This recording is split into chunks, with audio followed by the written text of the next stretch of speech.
حدیث کی کتابوں میں موجود ہے، نبی علیہ السلام نے بیان کیا، صحیح بخاری میں ہے،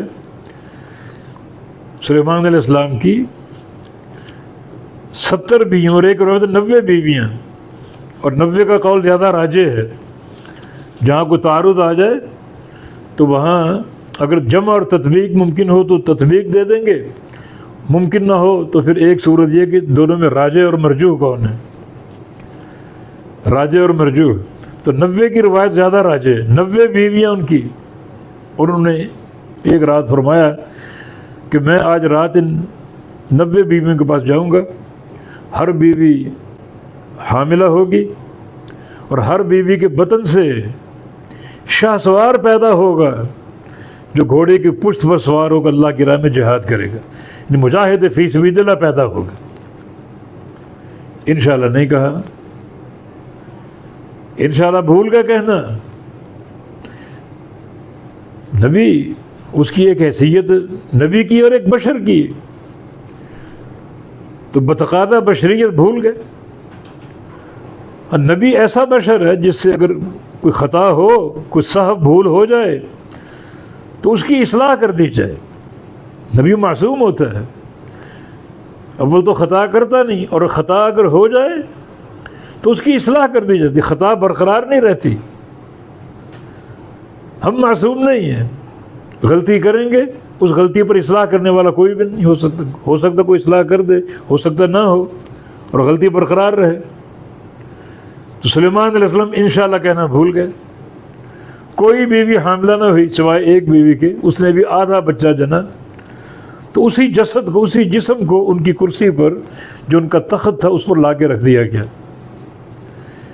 کہ آپ کا عزم کیا تھا، آپ کا قول کیا تھا، اور مات انشاءاللہ نہ کہنے کی بنا پر اللہ نے آپ کی بات پوری نہیں کی، تو ایک صاحب ہو جاتا ہے۔ خود ہمارے پیارے حبیب محمد مصطفیٰ علیہ السلام، تو یہودی نے 3 سوال پوچھے، اصحاب کہف کا قصہ، ذوالقرنین کا قصہ اور روح کے بارے میں، فرمایا کل بتائیں گے، اس امید پر کہ اللہ کی وحی آ جائے گی، جواب مل جائے گا۔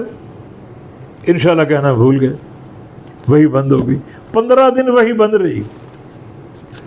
اب یہودی بڑا پروپگنڈا کر رہے ہیں، پہلے وہ قوم بہت بڑی جھگڑالو اور پروپگنڈا کرنے والی چرب اللسان قوم تھی، ان کو موقع مل گیا، اللہ کے نبی پریشان، اور ادھر وہ پروپگنڈا کر رہے ہیں۔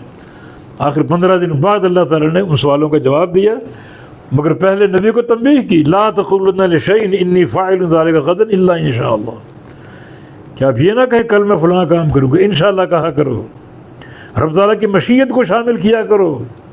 معنی یہ ہے کہ خواہ محمد مصطفیٰ ہو یا سلیمان علیہ السلام ہو، کسی کی کوئی اپنی مشیت نہیں ہے، ساری مشیت کا مالک اللہ تعالیٰ ہے۔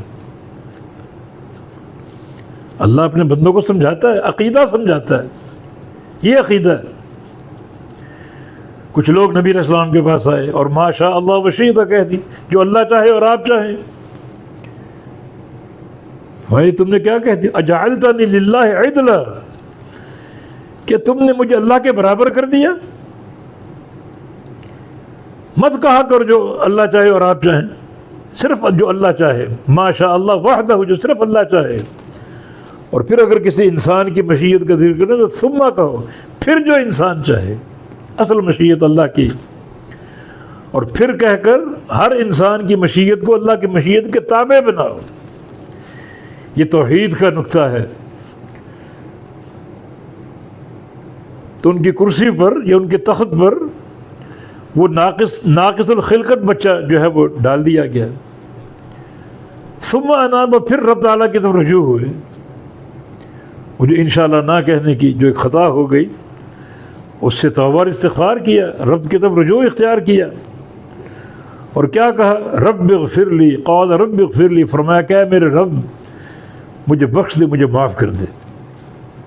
جو ایک تقصیر ہو گئی، سہو ہو گیا، انشاءاللہ نہ کہہ پائے، حالانکہ اتنی بڑی غلطی نہیں، ہم تو اس کو کوئی اہمیت نہیں دیں گے، مگر انبیاء کے نزدیک چھوٹی چھوٹی باتیں بھی گناہ کبیرہ ہوتی ہیں۔ بعض عام لوگوں کی نیکیاں نبیوں اور صالحین کی خطا ہوتی ہیں، تو رب اغفر لی، یا اللہ مجھے معاف کر دے، مجھے بخش دے، وہب لی ملکن، اور عطا کر مجھ کو بادشاہت، لا ينبغی لأحد من بعدی، جو میرے بعد کسی کے لائق نہ ہو۔